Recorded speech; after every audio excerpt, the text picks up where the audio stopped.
I'm just climbing across the rocks to give you a better view of what I'm going to be doing today. And what I'm trying to do is make a video I've been wanting to do for a few years now, and that is head out to Point Abino Lighthouse, which is just in the background. But in order to get out there, you have to time it right with the weather. The weather's got to be perfect. It's got to be still, it's got to be calm, it's got to be flat.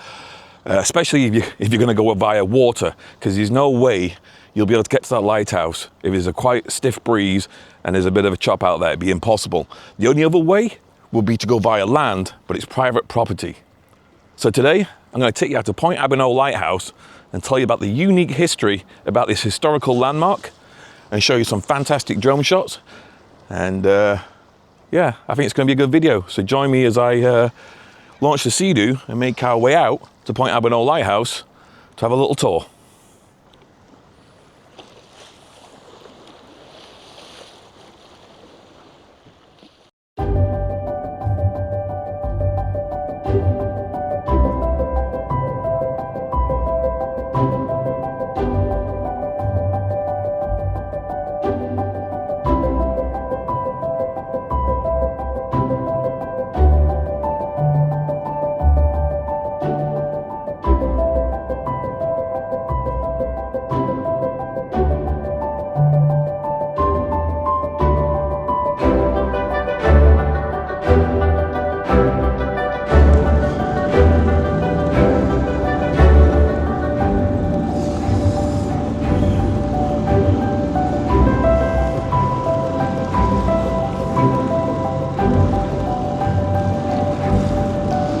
Now, as I was saying a moment ago, the only way you can get out to Point Abino to really take in how magnificent this lighthouse structure is actually by going out there yourself. Now, as I was saying a minute ago, there's a couple of ways you can get there. One, there is a guided tour. They do several guided tours throughout the summer months. We'll take you right through there. They take you through the gated community and drop you off and you walk to the lighthouse. If all fails, you can get a kayak and launch from one of the public areas just before Point Abino itself, and you can paddle out, or even better still, you get a Sea-Doo, and you got to go on a perfect day though. I've got it mapped out on my chart exactly where the bigger rocks are. And about 4 years ago, it would have been okay heading out down there because the water levels were much higher. But for the last 2 summers, the water levels are really, really low. So with that said, I've got to go in there and be very careful. Use my map on my Garmin, which I've already plotted. But I still have to be look out because the water levels have dropped. Then what I'll do, I'll drop the anchor and then I'll take you for a tour and tell you a little bit more about Point Abino Lighthouse here on Lake Erie.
Definitely chose a nice hot day for this today.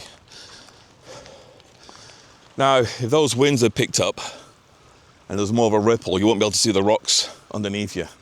And some of them are literally just inches away from the hull. Even as far out beyond those where those geese are, you can just see where the water's breaking. It's a very shallow area there, so you really have to know the water. I got a couple of kayaks coming out here, checking out the scenery. It's probably the safest way to come if you don't know the area. So anyway, let's get into it. Point Abino Lighthouse.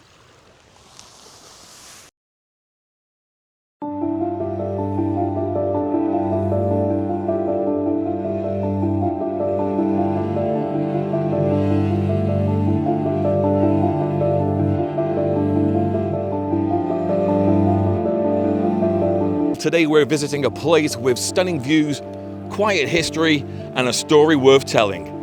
Point Abino Lighthouse on Lake Erie. We got the drone shots, fascinating stories, and then taking you right up to the lighthouse itself, so let's dive right in. Isolated, Art Deco in design, and shrouded in over a century of history, this lighthouse has seen everything. From shipwrecks to restoration battles, and today, it finally belongs to the people of Fort Erie. In this video, we'll explore the rich and sometimes complicated story of this National Historic Site, from its construction in the early 20th century to its decay and its recent revival. At the turn of the 20th century, Lake Erie was one of North America's busiest and most dangerous shipping routes. Treacherous shoals, shifting sandbars, and sudden storms made this stretch near Buffalo a graveyard for ships. Mariners begged for better navigational aids along the North Shore. Before the Point Abino Lighthouse, this area was guarded by the Buffalo Lightship LV-82, stationed just offshore. Unlike a lighthouse, a lightship was essentially a floating lighthouse, anchored in place and outfitted with a beacon and a crew year-round. LV-82 served Lake Erie for many years, through blistering winters and brutal waves. But it was a disaster in November 1913 during the infamous White Hurricane. During the storm, LV-82 broke anchor while trying to ride out gale force winds. Tragically, all 6 crew members were lost, and the ship sank just off Point Abino, only a few hundred meters from the shore. The loss of LV-82 and its crew shocked the shipping community. It became clear that a permanent lighthouse, something more reliable and resilient, was urgently needed on this stretch of shoreline. That's what ultimately led to the construction of Point Abino Lighthouse, beginning in 1917, just a few years after the disaster. The lighthouse was designed by William Anderson for the Department of Marine and Fisheries, but it was built near a wealthy summer colony. American cottages just up the shore. They didn't want an eyesore, they wanted elegance. In 1917, construction began on what would become one of Canada's most beautiful lighthouses. Built with reinforced concrete, the Point Abino Lighthouse combined classical revival and Art Deco styles. You can feel the tension here, function versus form. This wasn't just a working lighthouse, it had to look good while doing its job. Its fluted columns, symmetrical lines, and sunburst motifs reflected on the architectural trends of the day. More like a grand villa than a beacon of safety.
The lighthouse was equipped with a 4th order Fresnel lens, casting a white flash every 5 seconds, and it could be seen up to 15 miles away, giving ships the warning that they needed. The lens that is on show in the lighthouse today is the Chance Brothers 3rd order clamshell Fresnel lens, and it's about 5 feet tall. But it wasn't just the light they used. Over there is the old foghorn signal.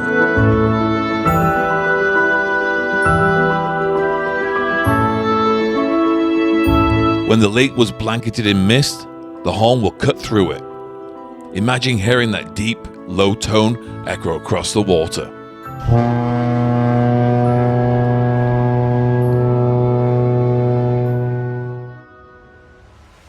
Even though it stood just meters from a private gated community, the lighthouse operated completely independently. Keepers had to bring in supplies and fuel by boat. By 1989, like many lighthouses across Canada, Point Abino was automated. The last keeper left and the light was converted to fully automatic system. But without human presence, the site quickly began to deteriorate. The once grand station was left to weather the elements. Vandals, trespassers, and time took their toll. You can learn a lot about being in a place. Point Abino has this peaceful, quiet energy, but behind that quiet is history, tragedy, and resilience. In 1998, the Point Abino Lighthouse was designated a National Historic Site of Canada, recognized for its unique design and historical value. But that didn't mean protection. Years of local advocacy, fundraising, and negotiation followed. The town of Fort Erie wanted the site restored and accessible to the public. Then finally in 2003, a restoration project was approved. Over $1 million in funding came from multiple levels of government and heritage groups. Crews began painstakingly restoring the lighthouse to its original 1918 condition, using original blueprints and archival photos. After years of paperwork, restoration, and community effort, the federal government officially transferred the lighthouse to the town of Fort Erie in 2011. It was a landmark moment, the end of a long struggle and the beginning of a new chapter.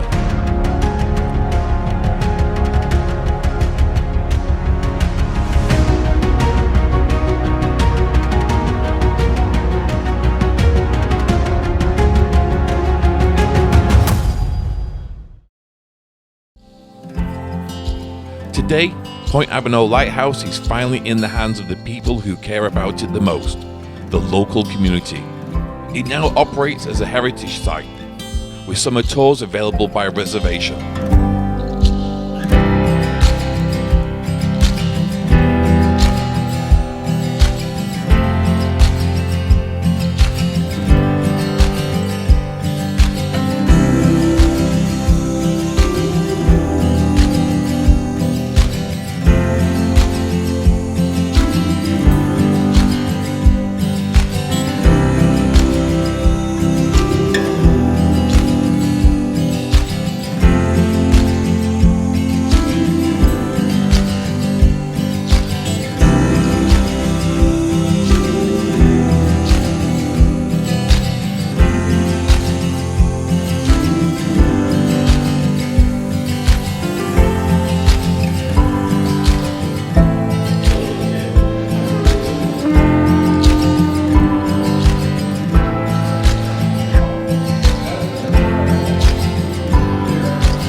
Wow.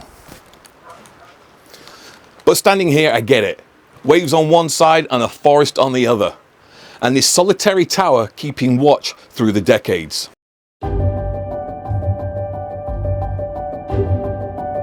So here's to the Point Abino Lighthouse, a blend of beauty and purpose, a piece of Great Lakes history, and still stands strong.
Places like this matter, not just for the boaters or historians, but for anyone who wants to feel connected to the past and to the lake that still surrounds us.